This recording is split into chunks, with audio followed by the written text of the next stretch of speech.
ካለው ህዝብ አኳያ ያሉት ዴንቲስቶች መጠን በጣም ትንሽ ነው። ፈገግታን መመለስ በትክክል ዋጋው እንደ ኬዙ ዲፔንድ ያደርጋል። ተበላሹ ጥርሶች ካሉ ሁሉም በብሬስ መስተካከል ይችላሉ ማለት እንችላለን? በትንሽ ጊዜ ውስጥ ሊስተካከሉ ይችላሉ። ጥርስና ብሬስ ልዩነታቸው ምንድን ነው?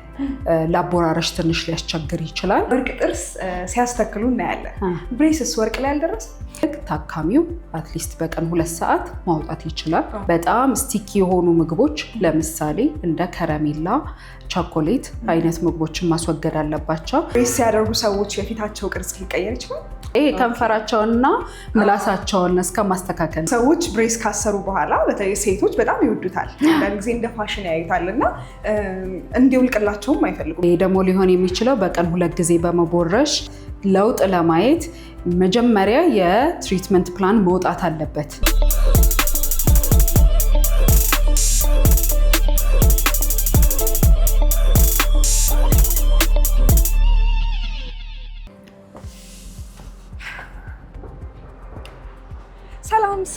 ሰላም ቤተሰቦቻችን፣ የዛሬው ከመወሰኑ በፊት ጀምሯል።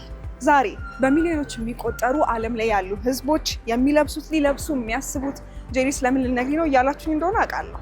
ስለ ብሬስ ነው የምናወራው።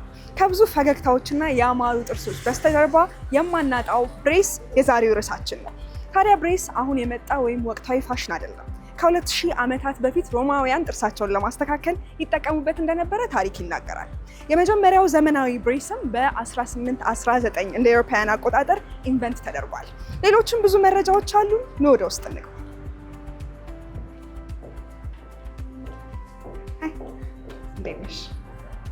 ቤተሰቦቻችን፣ ዛሬ ቤላ ስፔሻሊቲ ዴንታል ክሊኒክ ተገኝተናል። ስለ ጥርስ በርካታ መረጃዎችን ልንሰጣችሁ ነው።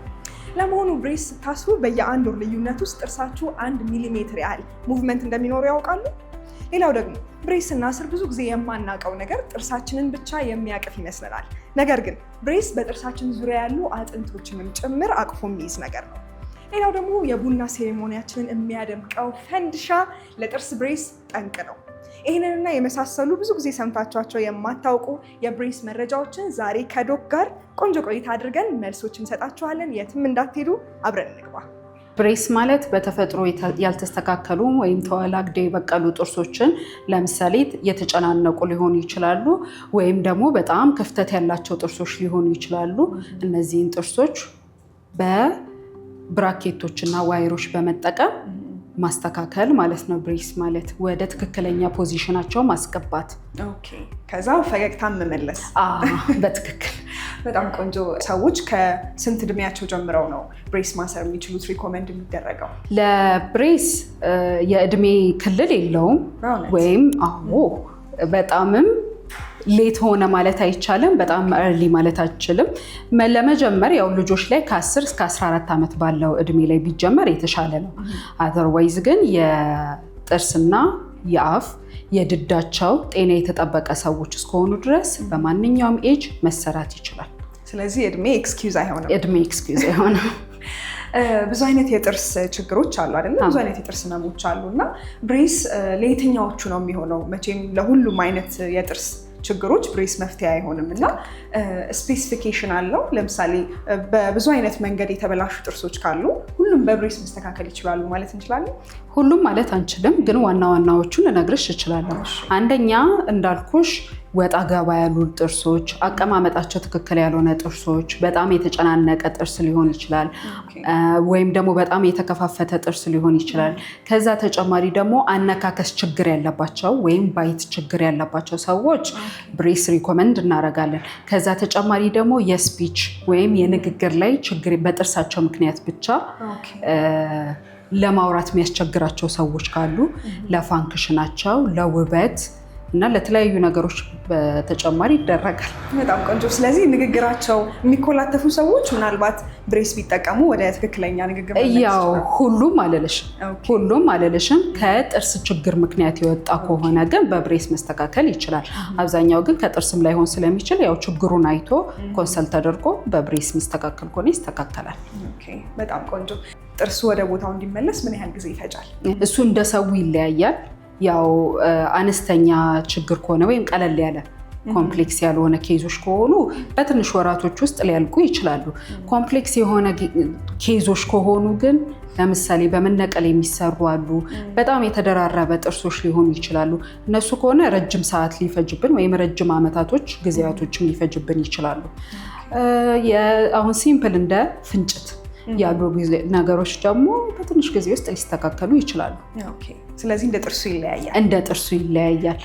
በምን ያህል ጊዜ ነው ለውጥ ማየት የምንችለው? በምን ያህል ጊዜ ለውጥ ያለው የሚባለው እሱም እንደ ኬዙ ይለያያል። አሁን ለምሳሌ ቀለል ያሉ ኬዞች ከሆኑ ሞስትሊ ከ3 እስከ 6 ወር ባለው ጊዜ ውስጥ ኖቲሴብል የሆነ የሚታይ ቼንጅ ሊያመጡ ይችላሉ። እሱም እንደ ብሬሱ አይነት ይለያያል። እንደ ብሬሱ አይነት ስልሽ አሁን ኢንቪዛላይን የምንላቸው አሉ። ኖርማል ሜታል ብሬሶች አሉ። በሜታል ብሬስ ያው በወር ከ15 ቀን ስለሆነ የሚቀየሩት ትናንሽ ቼንጆችን ወር እስከ 15 ቀን እስከ 2 ወር መታየት ይችላል። ትናንሽ ለውጦች። በጣም ኖቲሴብል ቼንጅ ማየት ከፈለግሽ ግን በትንሹ ከ3 እስከ 6 ወር ይፈጃሉ። እንደ ኢንቪዛላይን ያሉ ደግሞ ከሆነ እሱ ከ7 እስከ 10 ቀን ስለሆነ የሚቀያየረው ያው ቼንጁም ቶሎ ይሆናል። በ1-2 ወር ውስጥ ቼንጅ ልታይ ትችያለሽ። ግን እንደ ኬዙ ነው የሚለያየው። እንግዲህ ዶካውን በጣም ብዙ አይነት ስሞች ጠቀስሽልኝ እና ቅድም ለቤተሰቦቻችን እየነገርኳቸው ነበር። የመጀመሪያው ዘመናዊ ብሬስ በ1819 እንደ አውሮፓውያን አቆጣጠር ነበር ኢንቨንት የተደረገው እና አሁን የብሬስ ፋሽን ምን ላይ ደርሷል? አሁን ብዙ አይነቶች አሉ። ቲፒካሊ አሁን ለጊዜ ያሉት 5 አይነቶች ናቸው። የመጀመሪያው ኮመን ይሄ ሬጉላር የምናያቸው ሰው ላይ የምታያቸው ሜታል ብሬሶች የሚባሉ አሉ። ሁለተኛው ደግሞ ሴራሚክ የሚባል አለ። እንደዚሁ እንደ ሜታል ብሬስ ጥርስ ላይ የሚጣበቅ ሆኖ ግን ከጥርስ ከለር ጋር ተመሳሳይ ነጭ ሆኖ ብዙ የማያስታውቅ አለ። ሶስተኛው ደግሞ ሊንጓል ብሬስ የሚባል አለ። በጥርስ ጀርባ በኩል የሚደረግ ስቲል ግን እንትን ያሉትን ነው የሚሰበስበው። ኦፍ ኮርስ ስራቸው የሁሉም አንድ አይነት ነው። እንዳልኩሽ የተወላጋገደ አቀማመጡ ያልተስተካከለ ጥርስን ማስተካከል ነው የሁሉም ስራቸው። አይነታቸው እንደ ሰው ፍላጎት እንደ ኬዙ ለይተን እንሰራባቸዋለን። አሁን ለምሳሌ ሊንጓል ብሬስ የምልሽ በጥርሱ በጀርባ በኩል የሚጣበቅ ነው። እንዳይታይ ይሄ ብሬሳቸው እንዳይታይ የሚፈልጉ ሰዎች ላይ እንደዛ ይደረጋል። ከዛ ተጨማሪ ደግሞ አሁን የመጣው ክሊር አላይነር ወይም ኢንቪዚብል አላይነር የምንለው አለ። ጭራሽ ሙሉ ለሙሉ እንዳይታይ የሚፈልጉ ቶሎ እንዲያልቅላቸው የሚፈልጉ ኬዛቸው ሲምፕል የሆነ ሰዎች ላይ ኢንቪዛላይንን እናደርጋለን። ኢንቪዚብል አላይነር ነው አይደለ? ስሙን አልተሳሳትኩም። ትክክል። እሱና ብሬስ ልዩነታቸው ምንድን ነው? ልዩነታቸው በ3 መንገድ ነው።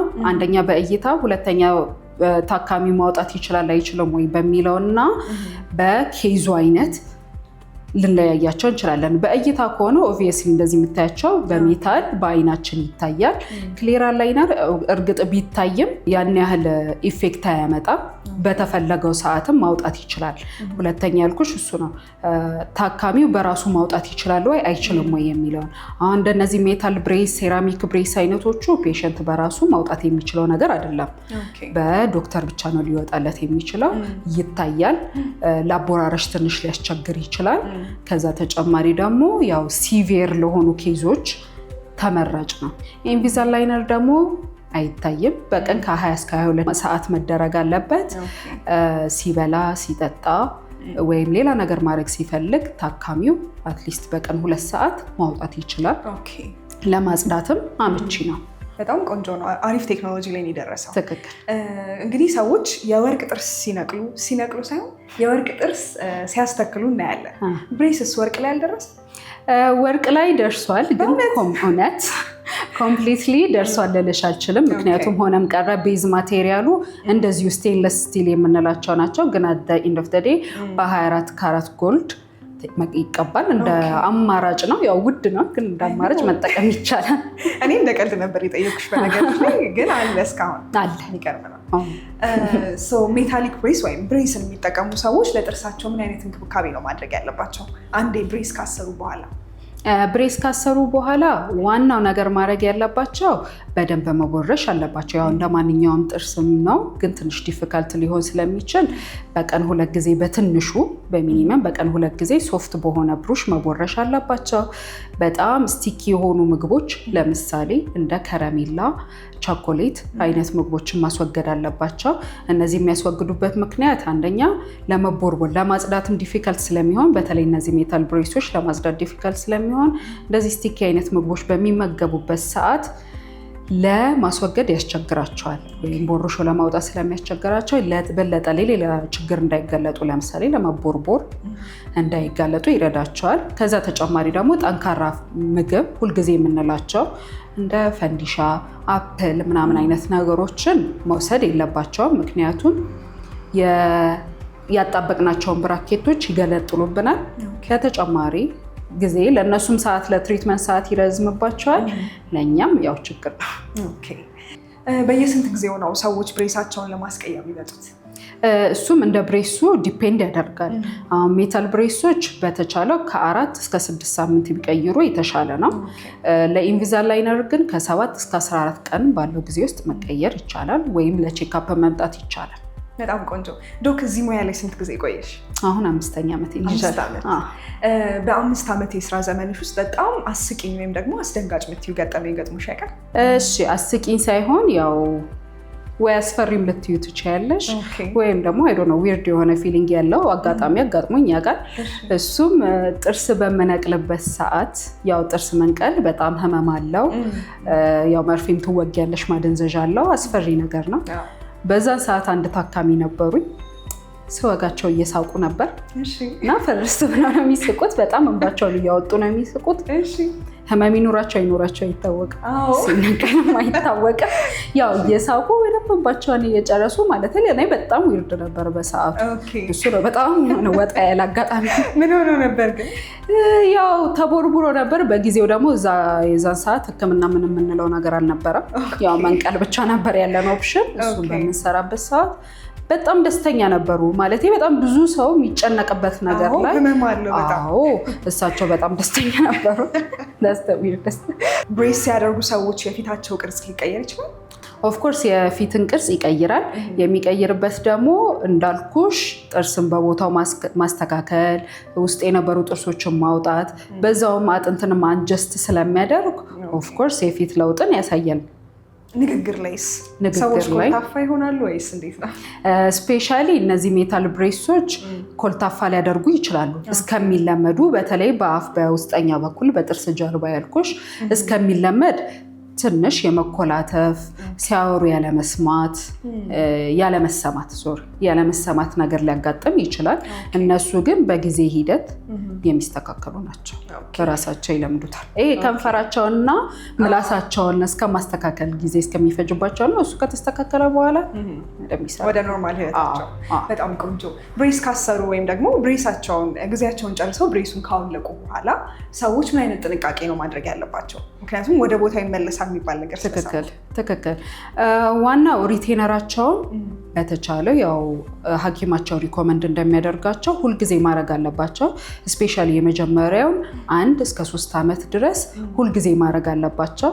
ያንን ሪቴነር ግን ዳዳዝሚን ከ3 ዓመት በኋላ ማቆም አለባቸው ሳይሆን እንደሚመደብላቸው ወይ ማታ ሊሆን ይችላል፣ ወይ በሳምንት 2-3 ጊዜ ሊሆን ይችላል። እስከ እድሜ ልክ መጨረሻ ግን መደረግ አለበት።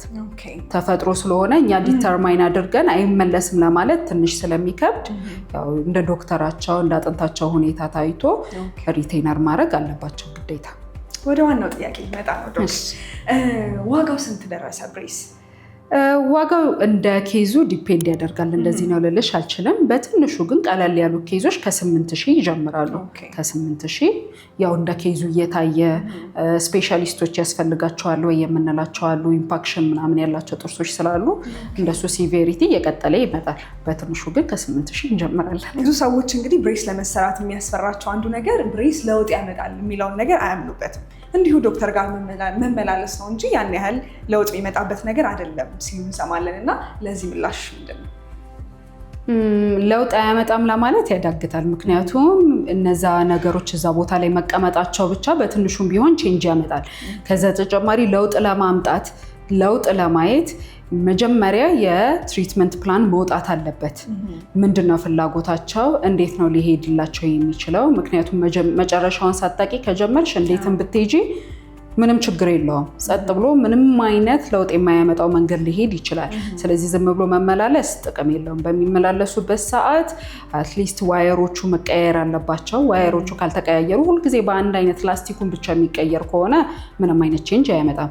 ከዛ ተጨማሪ ዶክተራቸውን ዋየራቸውንም የሚቀያይርላቸው ከሆነ እነሱ ግን እንዳልኩሽ ጊዜ እያሳለፉ አፖይንትመንታቸውን እየቆዩ የሚመጡ ከሆነ ኦፍኮርስ ትሪትመንት ሰዓቱም እየቆየ ይመጣል። እነሱ ምንም አይነት ቼንጅ አያዩም ማለት ነው። ስለዚህ በተቀደው ቀን መገኘትና በደንብ ትሪትመንቱን መከታተል አለባቸው። ትክክል። ራሳቸውም ተባባሪ ሆነው እያዩ ምን እየተደረገልኝ ነው፣ ምን እንዴት እየቀጠለ ነው የሚለውን ነገር ራሳቸው ተከታትለው ካላደረጉት አይሆንም። በደንብ መልዕክቱ ደርሷል እያስባለሁ። ሌላው ደግሞ ዶክተር አሁን 5 ዓመት ሆኖኛል ብለሽኛል በዚህ ሙያ ላይ እና ከ5 ዓመት በፊት ከነበረው እና አሁን ካለው ሁኔታ አንጻር በጣም ብዙ ዴንታል ክሊኒኮች እያየን ነው እና ተጠቃሚውን በጣም በዝቷል። አዌርነሱን በደንብ ክሬት ተደርጓል እና እንደዛ አንቺ ሳላስተዋልሽ ስቲል ግን አሁን ካለው ህዝብ አኳያ ያሉት ዴንቲስቶች መጠን በጣም ትንሽ ነው። ኢቨን አዌርነስም ክሬት ቢደረግ ናት ሹር ልልሽ አልችልም፣ ግን ከ50% በላይ ፖፑሌሽኑ ስለ ጥርስ ህክምና አይከታተልምም አያውቅምም። ስቲል አልተሰራበትም። የተፈለገ ያህል ቢከፈት ያው አዌርነሱን በደንብ ክሬት እስካላደረግን ድረስ ከዛሬ 5 ዓመት እርግጥ በጣም የተሻለ ነው፣ ግን ስቲል አሁን ሰዎች ብሬስ እና መንቀል ወይም ማስተከል ላይ ነው እንጂ ሌሎች የጥርስ ወይም ደግሞ ዴንታል ሄልዝ ኢሹዎች ላይ በደንብ እውቀት ምንድነው ይሄ አዌርነሱ የላቸውም። ትክክል። ሰዎች ብሬስ ካሰሩ በኋላ በተለይ ሴቶች በጣም ይወዱታል፣ አንዳንድ ጊዜ እንደ ፋሽን ያዩታል እና እንዲውልቅላቸውም አይፈልጉም እንደዚህ አይነት አጋጣሚዎች ካጋጠሙሽ እና ከዚህ ጋር ተያይዞ ጥርሳችን ላይ ምን አይነት ጉዳትን ያስከትላል? ብሬስን ዝም ብለሽ ማድረግ አይቻልም። ለአንቺ ለውበትም ሊሆን ይችላል፣ ግን ውበትን በምናይበት ሰዓት አት ዘ ሴም ታይም ጥርስሽ ጉዳትም ሊፈጥር ይችላል። ከጉዳቶቹ አንዱ እንዳልኩሽ ቅድም ለመቦረሽ አስቸጋሪ ስለሚሆን ለተለያዩ የፔሪዮዶንታል ችግሮች ነሰሰሪ እስካልሆነ ድረስ ለተለያዩ የፔሪዮዶንታል ችግሮች ወይም የጥርስ አቃፊ ቲሹዎች ችግር ያመጣብናል። ስለዚህ ዝም ብሎ ማድረግ ለፋሽን ብሎ ጥሩ አይደለም። ጥርስሽም አጥንት ውስጥ እንዲቀሳቀስ ምንም ቢሆን ግፊት ስላለው አጥንት ውስጥ እንዲቀሳቀስ ያደርጋል።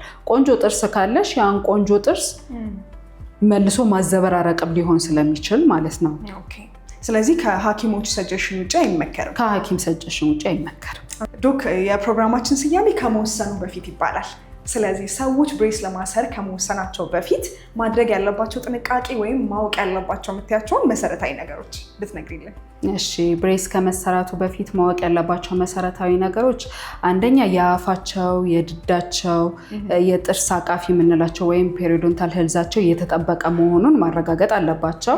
ይሄ ደግሞ ሊሆን የሚችለው በቀን 2 ጊዜ በመቦረሽ በየ6 ወሩ ዴንታል ቼክአፕ በማድረግ በመታጠብ እና የአፍን ጤና በመጠበቅ አፋቸው ጤነኛ ወይም ጥርሳቸው ጤነኛ ነው ወይ የሚለውን መጀመሪያ ማረጋገጥ አለባቸው። ከዛ ተጨማሪ ሊያውቁት የሚገባ ነገር ምንም አይነት ህመም የለውም። ብሬስ ሲደረደርም ምንም በምናደርግበት ጊዜ ምንም አይነት ህመም የለውም። ምናልባት ትንሽ ዲስኮምፈርት ሊኖረው ይችላል። ይሄ ዲስኮምፈርት ደግሞ አንደኛ ረጅም ሰዓት ሊፈጅብን ይችላል። ረጅም ሰዓት ስልሽ ከ45 ደቂቃ እና ከዛ በላይ ሊፈጅ ይችላል። ያው እሱን ሃንድል ማድረግ መቻል አለባቸው። ከዛ ተጨማሪ ምንም አይነት ፔን ወይም ህመም የለውም። በአንድ ቀንም ሊያልቅላቸው ይችላል። እንዳልኩሽ ጤናቸው የተጠበቀ ቼክአፕ ያላቸው ብዙ ጊዜ ራጅ ወይም ራዲዮግራፍ የተነሱ ሰዎች ከሆኑ በአንድ ቀን የማለቅ ቻንስ አለው። ከዛ ተጨማሪ ደግሞ ዳይታቸው ወይም የአመጋገባቸው ሁኔታ ከብሬሱ በኋላ እስከሚያልቅ ድረስ መቀየር እንዳለባቸው ማወቅ አለባቸው። ቅድም እንዳልኩሽ ጠንካራና የሚጣበቁ ምግቦችን መመገብ የለባቸውም። ጽዳቱን መጠበቅ፣ ከጽዳትን መጠበቅ ተጨማሪ ደግሞ ብራኬቱ እንዳይነቀል ጥንቃቄ ማድረግ ይኖርባቸዋል። ሌላውና የመጨረሻው ደግሞ ሐኪም ባላቸው ሰዓት በቀጠሯቸው ሰዓት መገኘት አለባቸው። ብዙ ቀጠሮ የሚያስፈልገው ሕክምና ስለሆነ እነዚህን ነገሮች አውቀው መምጣት ይኖርባቸዋል። በቀጠሯቸው ቀን የማይገኙ ከሆነ ግን የሕክምና ሰዓቱ እየተራዘመባቸው እየገፋ ይሄዳል ማለት ነው። ስለዚህ ቀጠሮ ቀናቸውን ማክበር አለባቸው። በጣም አመሰግናለሁ ዶክ። ምንም ችግር የለውም። ቤተሰቦቻችን በዛሬው ከመወሰኑ በፊት ፕሮግራማችን ስለ ብሬስ ያሏችሁ ጥያቄዎች እንደተመለሱላችሁ እርግጠኛ ነኝ። ዶክ እንግዳዬ ስለነበርሽ በጣም አመሰግናለሁ። አመሰግናለሁ። ስቱዲዮ